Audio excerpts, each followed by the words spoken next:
Bismillahirrahmanirrahim. Pembahasan kita kali ini adalah menjawab tentang pembahasan dari pertanyaan-pertanyaan yang diajukan.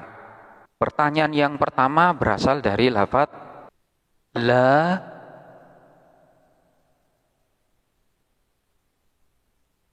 muslimina fil fasli. La muslimina fil fasli. Tidak ada orang-orang muslim fil fasli, ialah berada di dalam kelas. Fokus pertanyaannya adalah pada lafaz muslimina. Kenapa lafaz muslimina ini disebut dengan mufrad? Padahal lafaz muslimina ini bentuknya adalah jamak. Pertanyaan ini sebenarnya sering kali diajukan. Dan jawabannya sebenarnya terfokus pada kata-kata mufrad. Apakah yang dimaksud dengan mufrad itu sendiri? Kata-kata mufrad ini sering kali kita pahamin dengan setiap kalimat isim yang mengandung makna satu. Sebagaimana lafaz qolamun ini disebut dengan isim mufrad karena lafaz qolamun ini mengandung makna satu. Qolamun satu pen. Begitu juga dengan lafaz kitabun. Ini juga kita sebut dengan isim mufrad karena mengandung makna satu. Kitabun satu kitab, madrasatun satu sekolah, dan lain sebagainya. Manakala lafaz qolamun ini ditambah dengan alif dan nun sehingga nanti bentuknya akan menjadi qolamani, maka ini akan berubah bentuknya menjadi isim tasniyah, bukan isim mufrad lagi. Karena lafaz qolamun bermakna satu, untuk qolamani bermakna dua. Qolamani dua pena. Begitu juga dengan lafaz kitabun, manakala ditambah dengan alif dan nun akan berubah menjadi kitabani, maknanya pun berubah menjadi dua. Kitabani dua kitab. Dengan demikian, lafaz muslimina ini tidak dapat disebut dengan mufrad karena memang bentuknya adalah bentuk jamak. Lalu kenapa lafaz muslimina ini masih tetap disebut dengan istilah mufrad? Sebenarnya di dalam kaidah nahwu terdapat beberapa istilah mufrad namun memiliki makna yang berbeda. Maksudnya berbeda dengan apa yang kita pahamin selama ini sebagaimana makna daripada isim mufrad. Jadi tidak semuanya istilah mufrad di dalam kaidah nahwu itu memiliki pemahaman sebagai kalimat isim yang menunjukkan makna satu. Terdapat beberapa pemahaman lain tergantung pada pembahasan apa istilah mufrad itu berada. Istilah mufrad ini terdapat beberapa pengertian. Yang pertama, manakala istilah mufrad itu dibahas di dalam pembahasan la linafyil jinsi, maka yang dimaksud dengan mufrad di sini adalah tidak berbentuk mudhaf dan juga tidak berbentuk syibhul mudhaf. Jadi mufrad di dalam pembahasan la linafyil jinsi tidak bermakna yang mengandung makna satu, melainkan tidak berbentuk mudhaf ataupun syibhul mudhaf. Contohnya seperti lafaz la taliba fil fasli. La taliba, tidak ada seorang siswa pun fil fasli, ialah berada di dalam kelas. Lafaz taliba ini dianggap sebagai isimnya la yang berbentuk mufrad karena lafaz taliba ini bentuknya tidak berbentuk mudhaf ataupun syibhul mudhaf.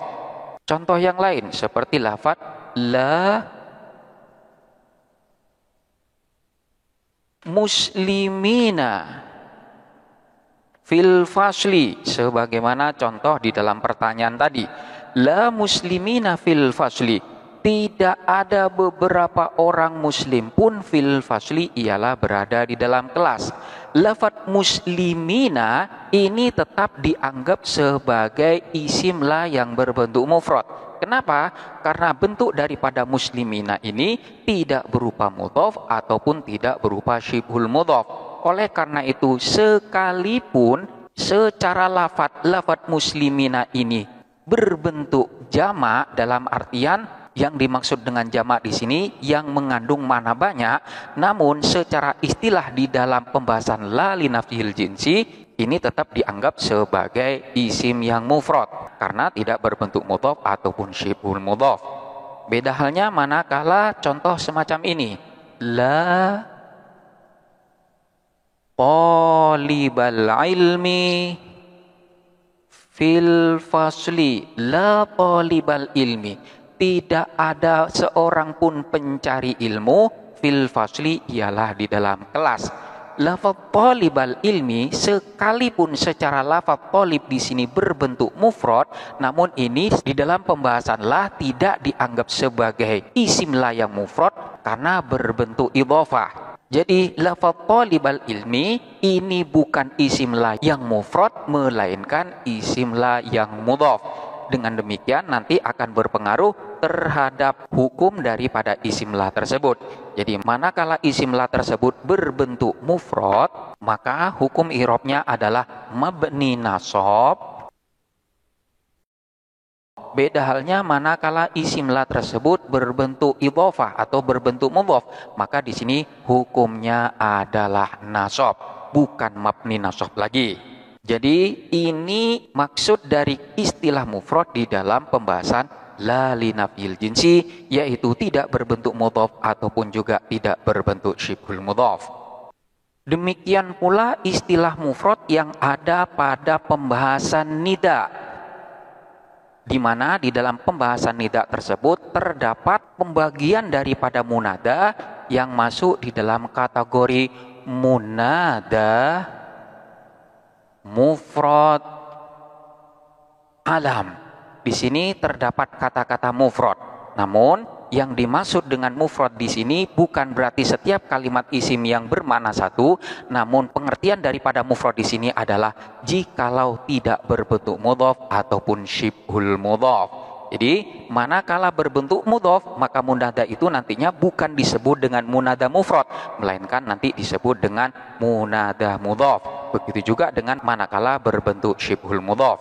Contohnya seperti lafaz ya Ahmadu. Lafaz Ahmad ini disebut dengan munada mufrad alam. Disebut dengan mufrad karena lafaz Ahmadu tidak berbentuk mudhaf ataupun syibhul mudhaf.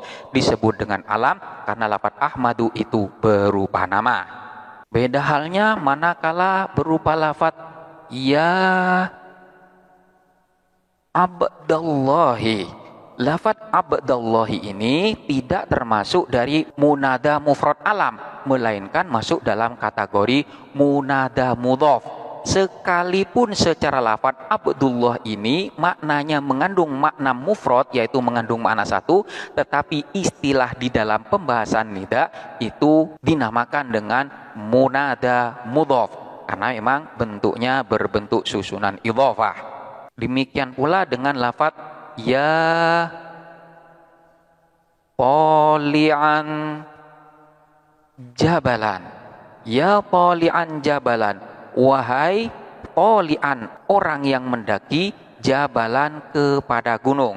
Lafaz tali'an sekalipun secara lafaz dia itu masuk dalam kategori kalimat isim yang mengandung makna satu, yaitu isim mufrad, namun ini tetap tidak dianggap sebagai munada mufrad, melainkan ini masuk dalam kategori munada syibhul mudhaf karena memang bentuknya berupa syibhul mudhaf. Jadi ini istilah mufrad di dalam pembahasan nida manakala munada atau orang yang dipanggil itu berbentuk mufrad alam, artinya dia tidak berbentuk mudhaf ataupun syibhul mudhaf, dan alam itu manakala berupa nama.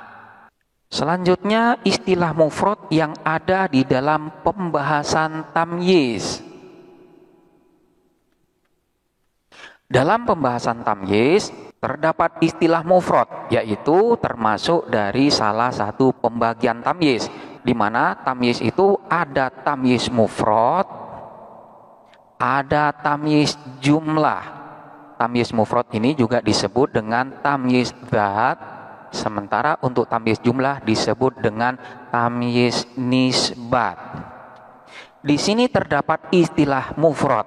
Namun yang dimaksud dengan mufrad di sini bukan berarti kalimat isim yang mengandung makna satu, melainkan setiap bentuk tamyiz yang tidak berbentuk jumlah.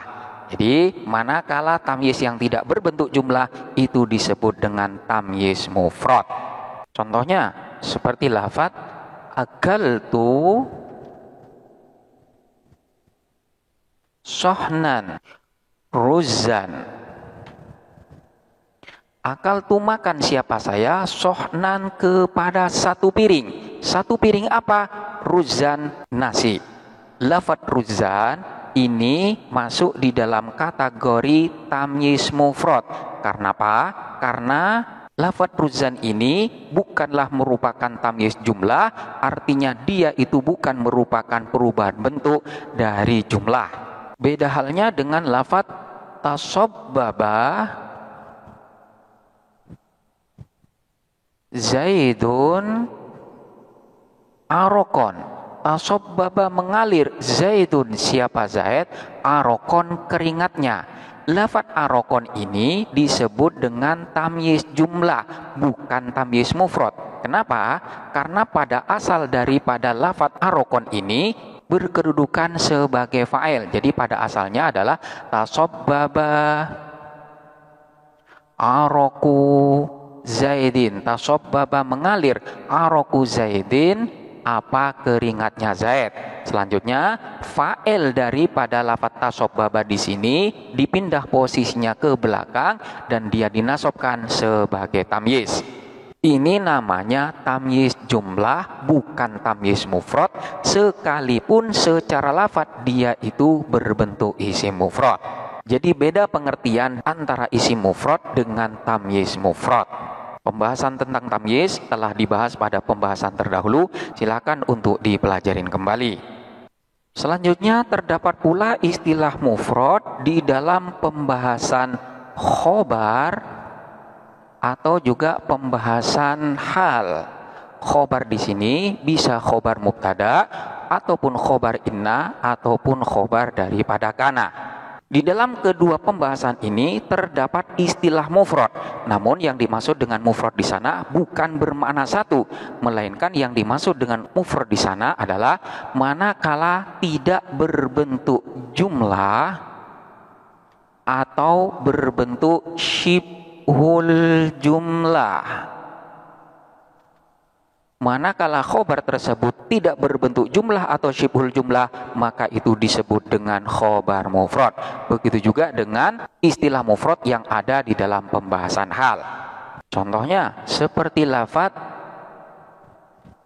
Zaidun qaimun. Zaidun adapun Zaid, qaimun ialah berdiri. Lafaz qaimun ini adalah khobar daripada mubtada dan bentuknya termasuk dari khobar mufrad. Bukan berarti lafaz qaimun itu bermakna satu, melainkan karena lafaz qaimun itu tidak berbentuk jumlah ataupun syibhul jumlah. Beda halnya manakala kita katakan Zaidun abuhu qaimun. Zaidun adapun Zaid, abuhu ialah adapun ayahnya Zaid, qaimun ialah berdiri. Lafaz abuhu qaimun ini adalah merupakan khobar bagi lafaz Zaidun yang merupakan mubtada. Khobar semacam ini namanya khobar jumlah karena memang terdiri dari jumlah ismiyah dan tidak dapat disebut dengan khobar mufrad karena memang berbentuk jumlah. Atau berupa lafaz Zaidun fil fasli. Zaidun adapun Zaid fil fasli ialah berada di dalam kelas. Fil fasli ini adalah susunan jar majrur dan jar majrur termasuk dari syibhul jumlah. Fil fasli ini adalah khobar bagi lafaz Zaidun dan khobar semacam ini tidak dapat disebut dengan khobar mufrad melainkan termasuk dari khobar syibhul jumlah. Hal ini juga berlaku pada pembahasan hal. Karena termasuk dari pembagian hal itu ada yang disebut dengan hal mufrad, ada yang disebut dengan hal yang ghairu mufrad. Dan yang ghairu mufrad itu manakala berbentuk jumlah ataupun syibhul jumlah. Contohnya hal yang termasuk di dalam hal mufrad seperti lafaz jaa Zaidun mutabassiman. Jaa datang Zaidun, siapa Zaid, mutabassiman padahal tersenyum. Lafaz mutabassiman ini adalah merupakan hal atau menjelaskan keadaan dari lafaz Zaid ketika Zaid itu datang. Bentuk hal semacam ini disebut dengan hal mufrad. Kenapa? Karena bentuk halnya ini tidak berbentuk jumlah ataupun syibhul jumlah. Beda halnya manakala kita katakan jaa Zaidun baka. Jaa datang Zaidun, siapa Zaid, baka padahal dalam keadaan menangis. Jadi Zaid itu datang dalam keadaan menangis.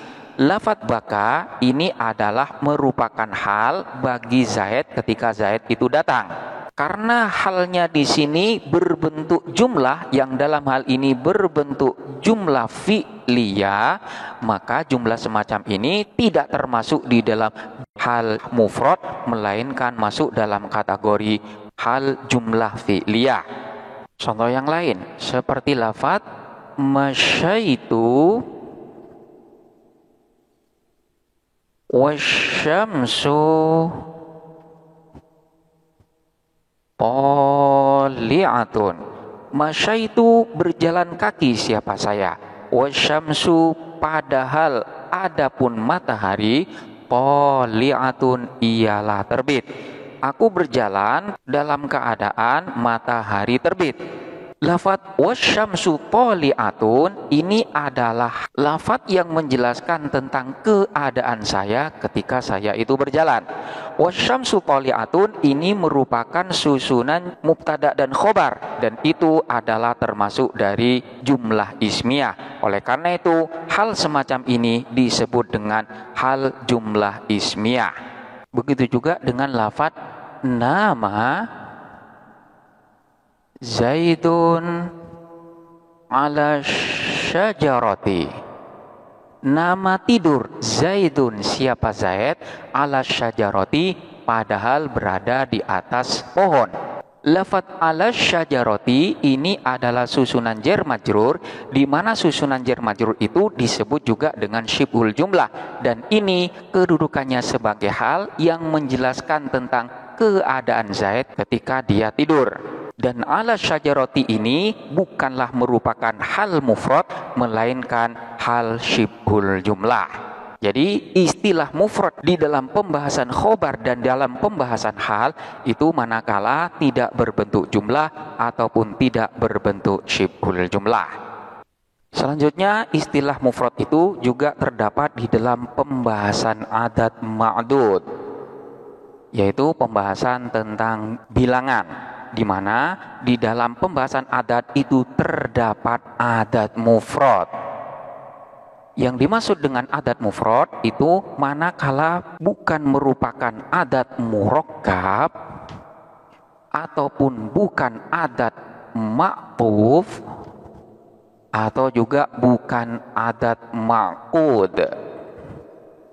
Jikalau tidak termasuk dari ketiga adat ini, maka adat itu masuk di dalam kategori adat mufrad. Adat mufrad itu manakala bilangannya berbentuk bilangan 1 hingga bilangan 10. Begitu juga dengan bilangan 100 atau bilangan 1000 yang tidak murakkab, tidak ma'tuf, dan tidak ma'qud. Contohnya seperti lafaz jaa thalathatu tullabin. Jaa datang thalathatu tullabin, siapa 3 siswa. Lafaz thalathatu ini termasuk dari adat mufrad karena bukan adat murakkab, bukan adat ma'tuf, dan juga bukan adat ma'qud. Contoh yang termasuk dari adat murakkab seperti lafaz jaa ahada asyara taliban. Jaa datang ahada asyara, siapa 11 taliban murid. Lafaz ahada asyara ini bukan termasuk dari adat mufrad, melainkan termasuk dari adat murakkab. Adat murakkab itu adalah manakala berbentuk adat dari bilangan 11 hingga bilangan 19.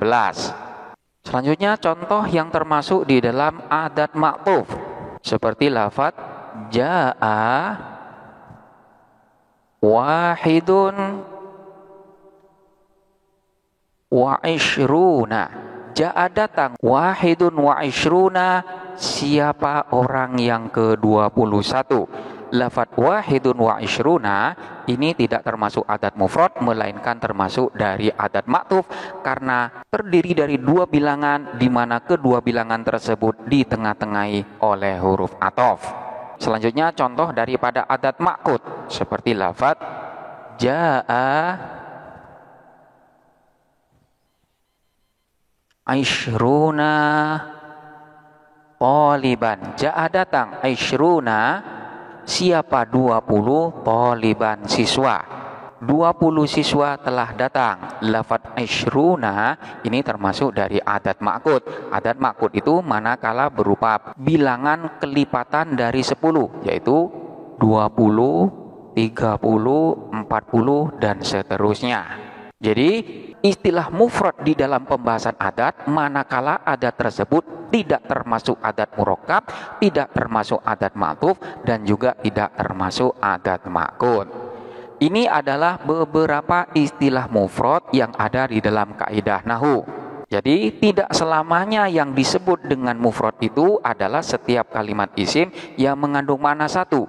Namun dilihat dulu dalam pembahasan apakah istilah mufrad itu. Demikianlah pembahasan kita kali ini. Untuk pertanyaan-pertanyaan selanjutnya akan kita bahas pada pembahasan berikutnya. Silakan dipelajarin dengan seksama dan sampai jumpa pada pembahasan selanjutnya.